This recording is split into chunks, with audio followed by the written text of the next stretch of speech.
Welcome to my channel.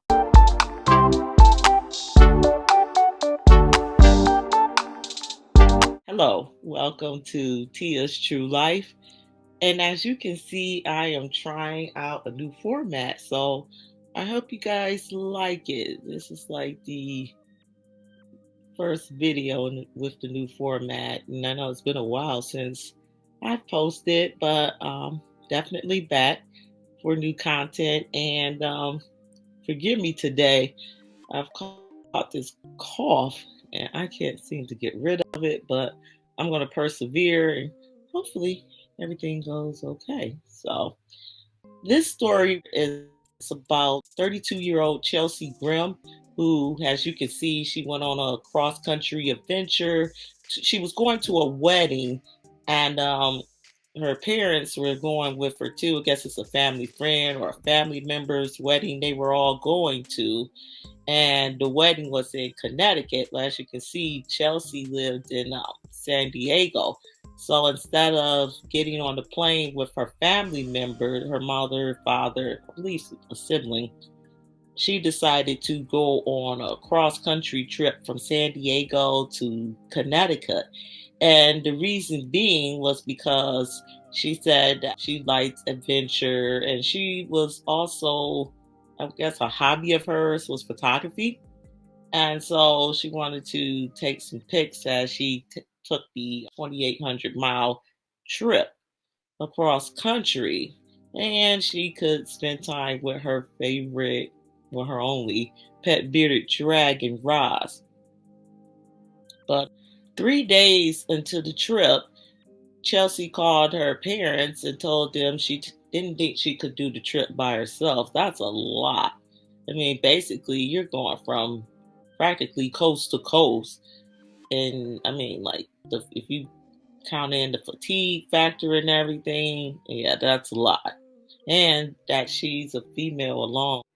She said that she was going to camp out for a couple of days and then go ahead and return home back to San Diego. So she arrived in Phoenix, where she met up with her sister, excuse me, and a friend. And she was supposed to meet the friend for lunch the next day, but ended up heading to Williams, Arizona. And this is where it gets kind of strange. She was headed to Williams, Arizona, where I guess she was going to take some pictures. And she ended up at Grand Canyon National Park Cemetery, where that cemetery, and I'll get into it as we go along, but as you can see right here, here's a picture of the car that the truck that she was driving, the SUV. And this SUV was found alongside the road right here. And as you can see, there's pretty much nothing around this area. It was found on, I believe, October 5th with two of the back tires blown out. And no sign of Chelsea, no sign of her pet bearded dragon. I don't believe her wallet or anything was in the car. As you can see, here's a pic of Roz and her car and her purse with her belongings and everything. This wasn't in the car as well, Roz or her purse or her phone. The SUV was locked, which was weird. This is kind of like a map of what happened, kind of like a timeline. And as you can see, she left from San Diego on September 24th. And she was last seen in Ash Fork, right here along the border of Arizona, Nevada, and California. Her car was found in Kabab National Forest on October 5th. And on September 28th, this is where she spoke to an officer who saw her on the side of the road. And no, he said he got a call and she was crying.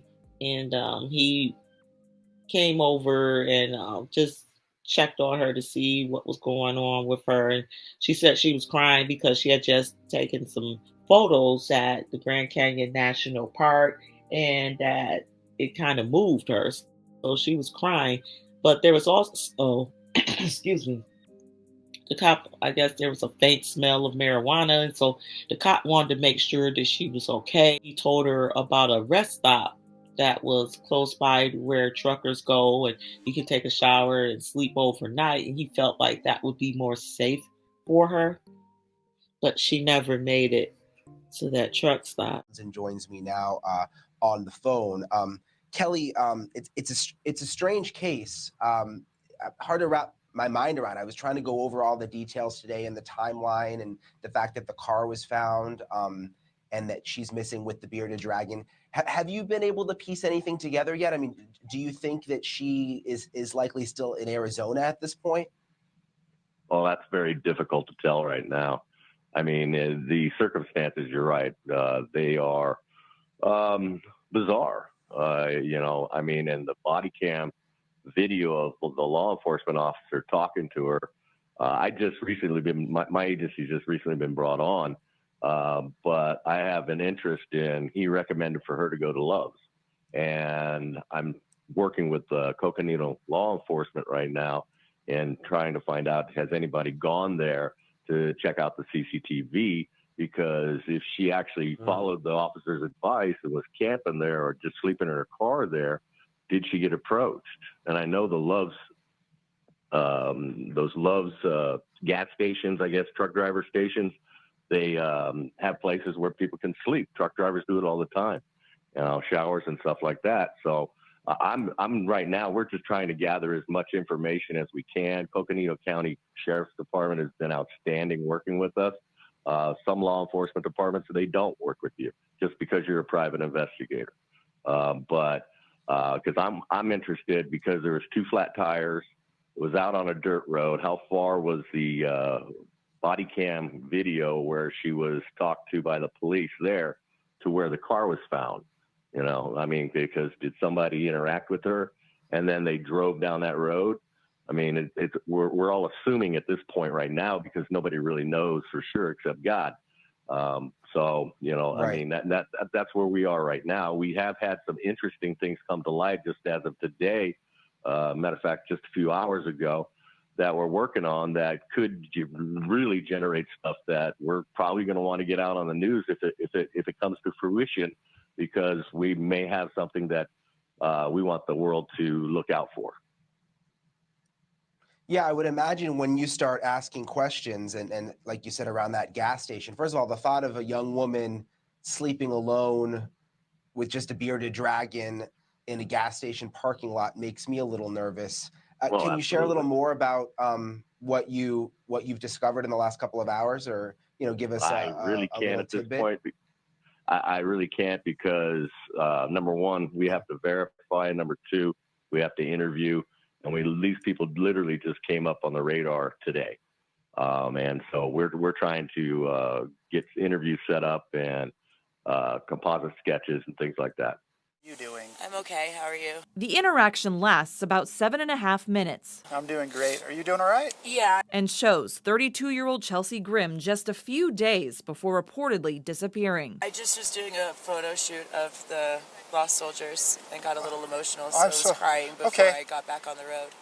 The body cam footage from September 28th was taken by Williams police, who responded to a call of suspicious activity at the Williams Cemetery. Oh, I'm sorry. No, you're quite all right. I mean, I was just doing a photo shoot, yeah. At one point, the officer asks her if she has a hotel to stay at, and she says she didn't. I don't. I was actually thinking of just camping for the night, but I wasn't really sure exactly yet. Gotcha. Well, I didn't plan to be here till sunset. Okay. According to family, Grimm was driving from San Diego to Connecticut for a wedding, but in Arizona, she told them she wouldn't make it and was going camping instead. That was the last they heard from her, and reported her missing October 4th. I was contacted by the Coconino Sheriff's Department on the 5th that some hunters had found her car with 2 flat tires, and she was not in it. The car was locked, and they couldn't find any trace of Chelsea at that point. Her 2019 white Ford Escape was found north from where the traffic stop happened a week earlier. Grimm's wallet, some clothes, a sleeping bag, and her pet bearded dragon, Rozzy, were also gone. Coconino Sheriff Jim Driscoll says foul play is possible. It's certainly a possibility. We focus on both the person is potentially lost or that there's foul play. Just hang out here however long you want, and you're good to go. Awesome. In the footage, the officer tells Grimm where a safe spot to rest is. You got it. Appreciate your compassion. And walks away. Yet Chelsea still hasn't been found. It's my prayers for her family and her friends that Chelsea is found. So mysterious and so weird why she was crying, because you don't know if the story, like they said in the clip, if that was really the case of why she was crying, or was she being threatened, but they didn't see anyone else around. Just very, very mysterious. I don't know, stories like that just really gets my mind turning and trying to figure out what could possibly be going on. As I was doing my research, I saw where there was some more missing cases nearby the Grand Canyon or by the national park. So as you can see, this missing case, Adam Clayton Lyle Jones, he went missing March 31st of 2011, and he went missing there at Grand Canyon National Park. He was last seen by family in Gulf Breeze, Florida on March 31st, 2011. His vehicle was found in Grand Canyon National Park at the Grand Canyon Visitor Center on May 5th, 2011. Adam was actually inside of the national park there at the Grand Canyon, and I don't know if no one knows if he went hiking, because, that's where, or did he go inside the visitor center to ask a question, maybe get directions? No one knows, but he hasn't been spotted since 2011. He didn't own a cell phone, and he only took his laptop and no other personal belongings.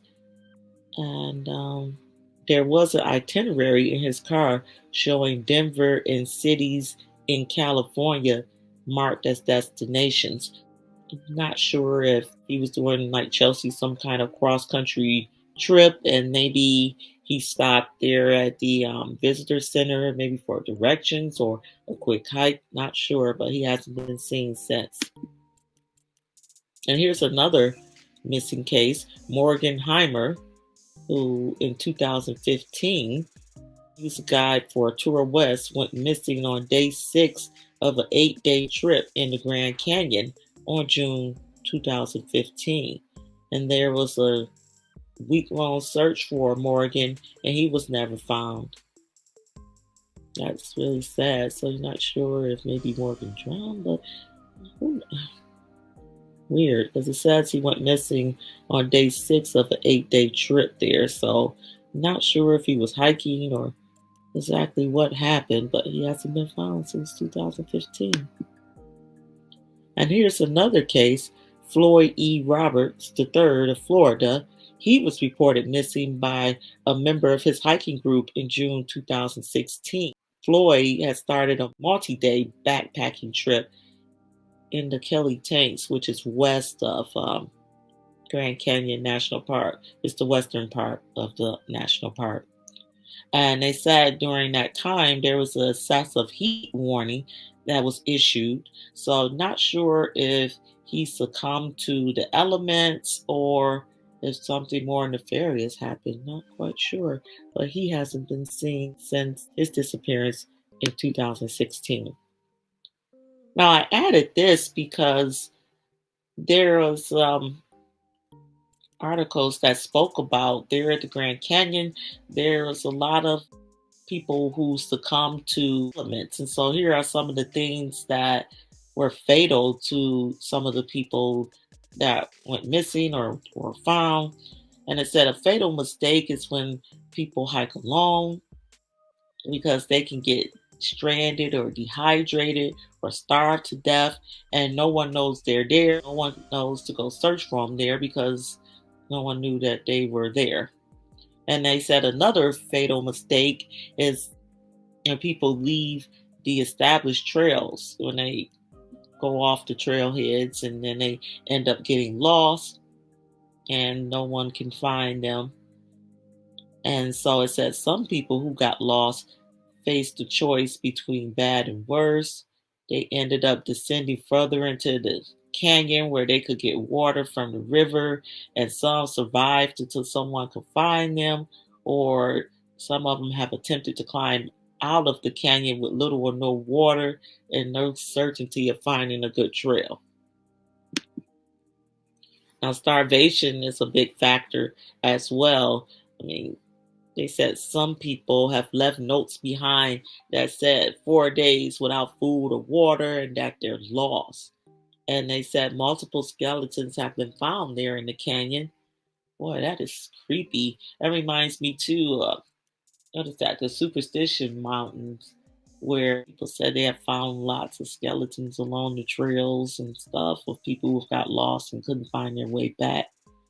And so another issue there at the Grand Canyon is freezing, people freezing and drinking too much water. Like, you wouldn't think that drinking too much water would be an issue, but apparently there it can be an issue. It says freezing deaths occur because the Grand Canyon is high elevation and gets snow in the winter. Some people aren't prepared and have gotten caught in snowstorms there at the canyon. Also, since the early 1990s, deaths from drinking too much water have spiked there at the Grand Canyon. So they urge people to bring something salty with them so that they can balance out the sodium in their bloodstream.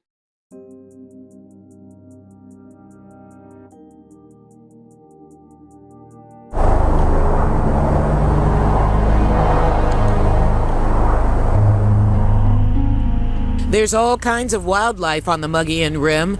As we watched, this young elk strolled calmly down a road near Woods Canyon Lake, with its mother nearby. But according to some, there is wildlife in these woods not so keen to be caught on camera.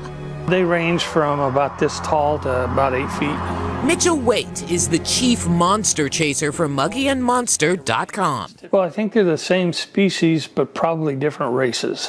The Mogollon Monster is Arizona's Bigfoot. And according to Waite, the Mogollon Monster got his name in 1947 when a big, hairy beast raided a Boy Scout camp near Tonto Creek.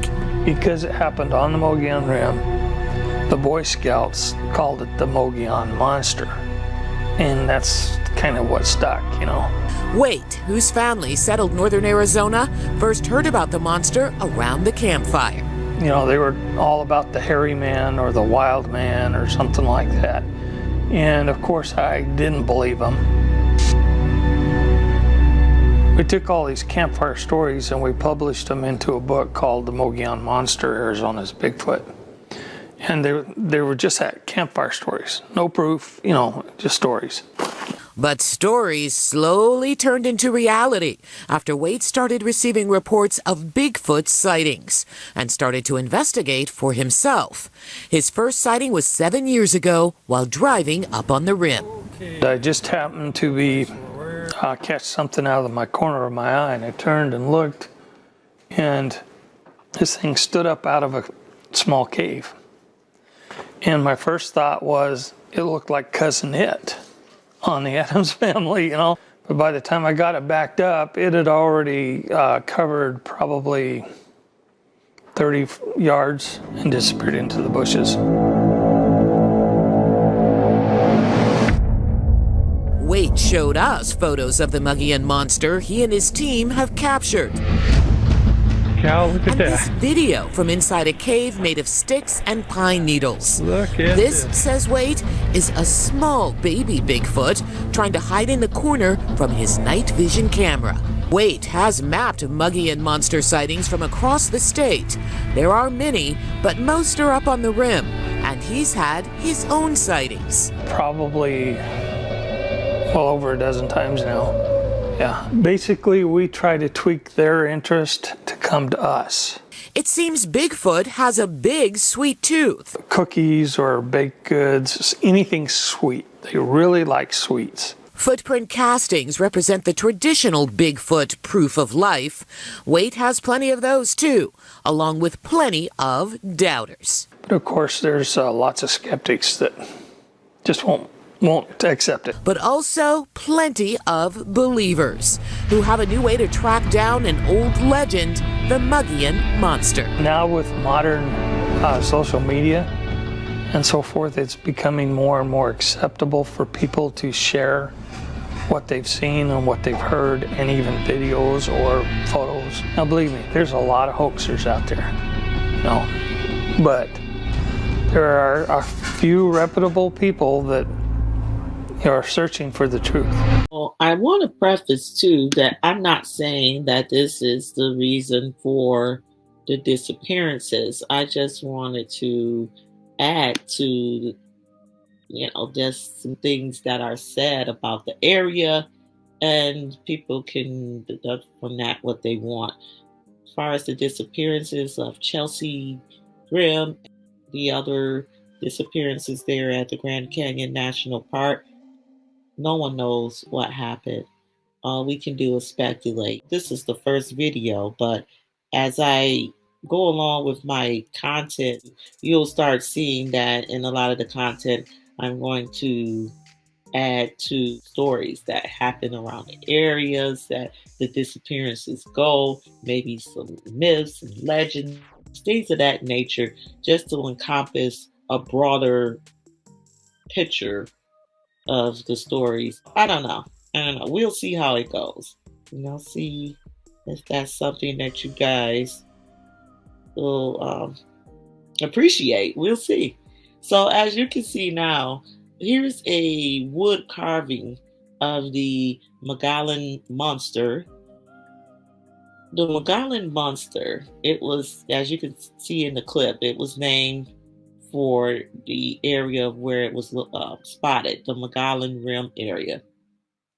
And it's an ape-like creature very similar to Bigfoot. The first recorded sighting of the Mogollon monster came in 1903 when I.W. Stevens had told the Williams News at the time that he saw a man with long white hair and a matted beard that reached his knees.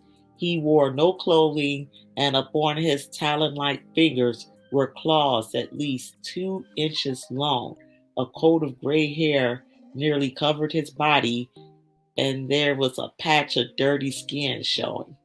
And Stevens went on to describe the creature's face, which he called a horror, and noted that it was seared and burned brown by the sun with fiery green eyes. So it seems like this Mogollon monster has humanoid-like features. I.W. Stevens said that the strange creature ran away because he had took a shot at him. Stevens said he retreated and made his way back to his boat, and he noticed that the creature had returned and was making a meal out of 3 mountain lions. My goodness. And so Stevens said he yelled at the creature from the safety of his boat, and then he said he fled up. The creature fled up the rock ledges, but not before he flourished his club again and screamed the wildest, most earthly screech he ever heard. And as I read this, it said club, so I was like, is this like some caveman-like creature? Because apparently the creature was holding a club, almost like, prehistoric caveman, which is really weird. Stevens said he returned to his camp and eventually went home, and he speculated on the origin of the wild man of the rocks, as he put it. So even Stevens had assumed that this was some caveman-like creature. Stevens had told the news that tradition records that years ago, hostile Indians captured 3 men, bound them to logs far up the canyon, and cast them adrift up on the river. And it may be that this wild creature is one of those unfortunate men who by chance freed himself and escaped death, but was made insane by this awful experience. Boy, this is imaginative at best. He has a great imagination, but it's also tradition records as well, so can't say too much about that. But it also says there are no records of such an experience being taken place. But it says in 1903, the Grand Canyon was still a wild frontier, and so things could have happened between regional tribes and westbound settlers. But it also says too that Stevens' ordeal was not an isolated event, and we'll get more into other stories. It says it's even as late as 2014, the Mogollon Monster was being reported. A student who had reported to Cryptozoology News that she was hiking the Grand Canyon Point Trail near Payson when she saw what she described as a troll looking creature drinking from a pool of water. And it said that the student said that the creature was human looking, no hair on it, but full of bumps, and that the eyes were kind of brown red, and it had a big nose, small lips, and no expression on its face at all. It then took off running like a wild person. So, in many accounts, the Mogollon Monster is described as either large or human sized, having green or red eyes, covered in white, gray, or black brown hair. No one knows its origins. And so, yeah, that's a really weird story. Next, we have another sighting of the Mogollon Monster. Mr. Don Davis, who believed he encountered the Mogollon Monster on a Boy Scouts camping trip around 1944 near Payson, Arizona.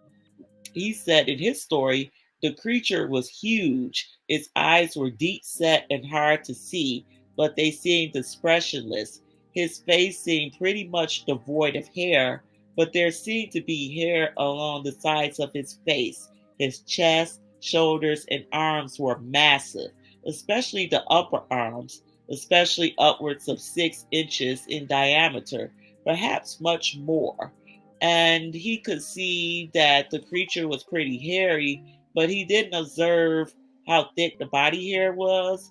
And he says that the face and head was very square size. It had square size and a squared up chin like a box. These are some of the sightings that has been seen of the creature. And as you can see, the latest sighting was of 2014 in regards to this Mogollon Monster. So, I mean, you don't know. And like I said, there's so much mystery when it comes to the Grand Canyon. I mean, like, I really wanted to go more into what was discovered in Grand Canyon caves in regards to Egyptian treasure and things of that nature. But we will get more into that in another story.